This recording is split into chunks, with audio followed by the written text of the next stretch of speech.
Hi there. Are you a sexually healthy man? And what does that even mean? Well, today on Finding Traction, we look at that question, talk about health and unhealth, and how to move towards a proper picture of being a sexually healthy man. Welcome aboard. Well, it's great to have you back on the Finding Traction podcast. It's February 2021. I am currently in quarantine. My wife and now my son have both tested positive. I've been tested twice. I have the same symptoms and I have no idea why I have not been positively diagnosed, but we will wait and see what the situation is. And one more thing, today I have a couple spots left for a Tuesday night, just a regular guys group, a Zoom group that I'm running. I filled up my other ministry guys group. It's fun. I have guys from the Pacific, Mountain, Central, and Eastern time in my group. That's the other group I just formed. We used to joke in Canada. They always said, 5 o'clock Eastern and 5:30 in Newfoundland. So I don't have anybody from Newfoundland, but not that we wouldn't take somebody from Newfoundland. I just don't know if you guys are a half hour behind everybody or you just like to take life at a slower pace there. But anyway, so that is the plan. If you want to be a part of that group, please give me a quick email, bandofbrothers@shaw.ca, and we'll fit you in. We try to keep our groups to 4 or 5 just so we can really get to know each other and nobody is hidden. And we all learn to grow in community. So that's a group starting up in the next little while here. Well, let's get back to this idea of sexual health.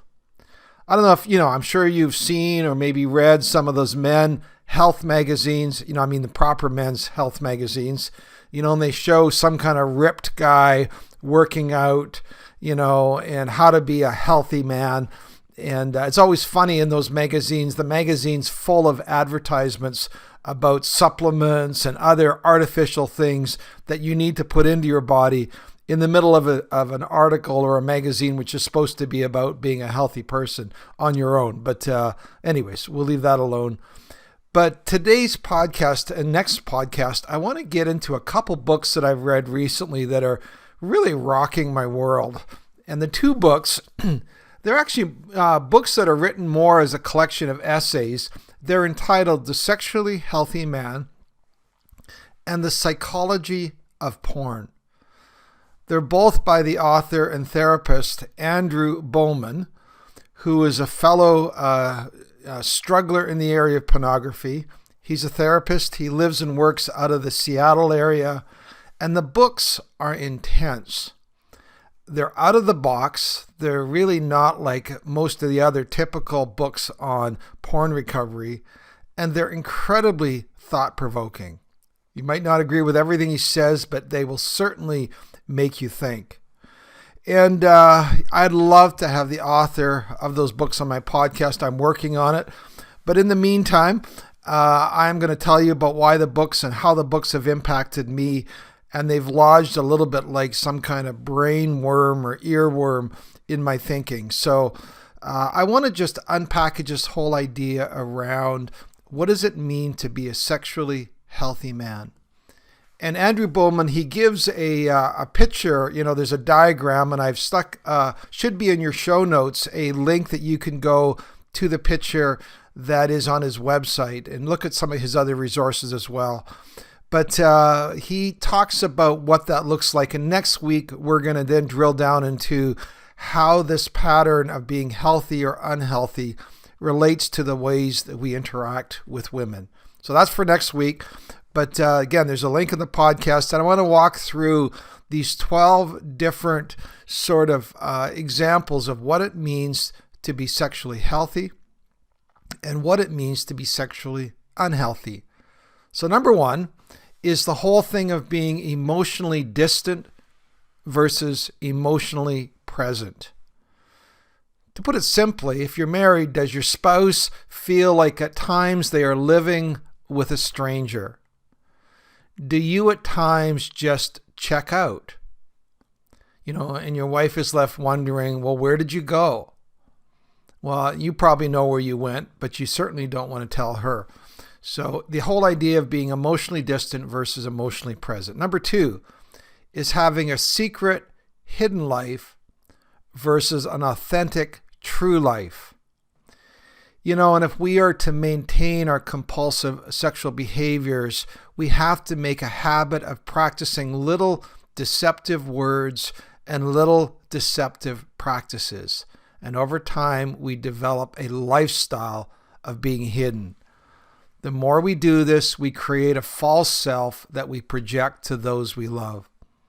This is the way Andrew says it. He says, if we are leading a hidden life, the possibility of healthy sexuality is lost.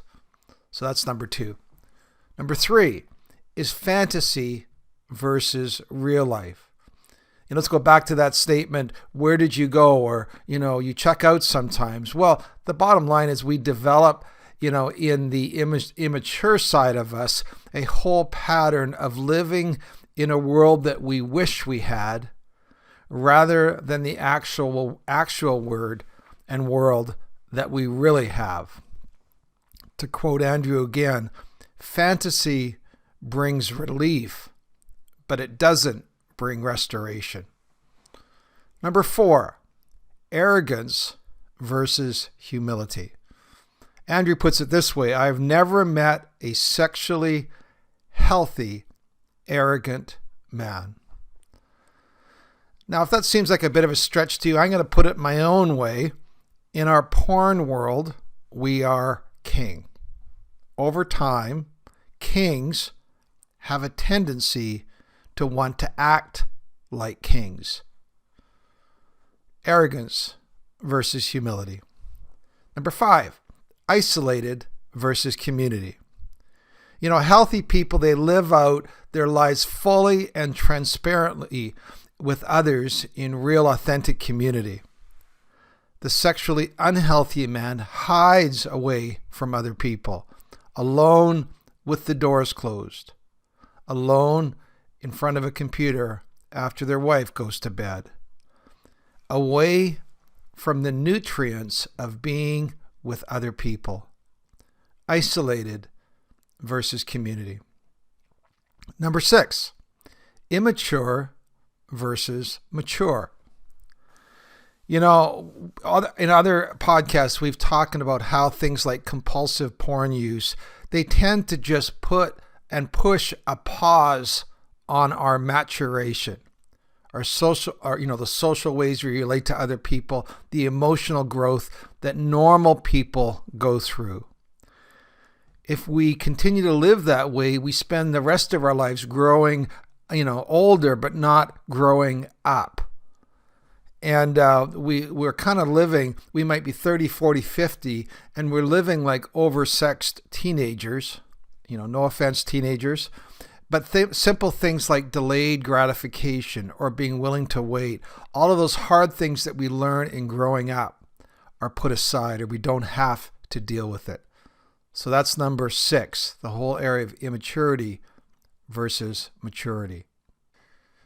Now, number 7 is similar to this, but it's being selfish versus being mutual. When we're selfish, our actions and our reactions, they tend to come from this emotional, self-centered place rather than a mature place of giving and receiving in our relationships. If you want a fuller picture of that, you can go back to my podcast, Does Porn Make Me a Dick? Because that's really about selfishness versus mutuality. Number 8, the area of being demanding versus patient. Of course, in porn, we never need to wait for sex. Our partner is always willing. There are never periods. There are never pregnancies. There's never illness or just fatigue. We can have what we want, how we want, when we want. We can demand it and we can get it. Versus being patient and willing to wait. Now, number 9 is aggressiveness or aggression versus kindness. This is one of those subtle things that I noticed in my porn use over time. You might say, well, I always avoid those violent videos or, and the women I watch always look like they're enjoying it, that kind of thing. I would say, though, really? Think about it. If we're truly honest, we would realize that this is a broken industry where broken things are being done to broken women. And I'm participating in it. And over time, it can lead us to seeing that aggression coming out in our thoughts and attitudes. True masculinity is being able to step into kindness and not asserting a place of dominance. You don't have to feel better by making somebody else feel worse, making yourself feel bigger by having somebody else feel smaller. Aggression versus kindness is number 9. Number 10, insecurity versus strength. This is what Bauman says. The sexually unhealthy man is an insecure man. And I would just say it's, what is insecurity? Well, it's constantly comparing yourself to the men on the screen. Or it's a man always trying to prove himself one way or another through his possessions, his conquest, his looks, the looks of his partner, And over time, our bodies are aging. It's harder and harder. We try harder and harder to prove ourselves. A man of true strength does not need to continually prove himself. He's settled in the gifts and person that he is. Number 11, ashamed versus unashamed. Now, to feel ashamed is to be covered in a shame-covered film that we try to hide from other people. We feel like everybody can see the shame that is on us. We feel dirty. To feel clean is to feel confident. Ashamed versus unashamed. And the last one, objectify versus honor. Now, I'm going to leave this one till next time, the next podcast, because I have been really messed up by this one as I'm thinking about it and trying to wrestle it through in my own life and learning how to relate to women. So I'm just going to leave that one alone, and we're going to get into that broader topic next week. But those are the 12 examples or the 12 markers that Andrew Bauman would give regarding what it means to be sexually healthy versus sexually unhealthy. Now, if you go over that list, and again, or you download or look at that diagram, it might make you feel depressed. You go, you know what? I feel like most of those things, at one level or another, they could represent me in the way I'm acting and the way I am. And you just feel overwhelmed and go, you know what? There's no hope. But I want to put a positive spin on this. Let me just say, I've noticed in my own life and the men that I work with, as you begin to get some distance from porn, signs of health begin to emerge. Up here in the Pacific Northwest, or we're just north of the border, but we're nearing right now the latter half of winter. But already there are signs of spring. The days are getting slightly longer. Some flowers are beginning to appear, and it feels like winter's grip is loosening. I would submit to you that is a great word picture, that happens in some of these markers as you begin to journey into recovery. You find that some of those negative, unhealthy patterns begin to lose their grip on you, and these new healthy parts of you can begin to emerge. So that's my hope. That's my prayer for you as you work through this. And we'll see you next week as you move towards becoming a more sexually healthy man. God bless.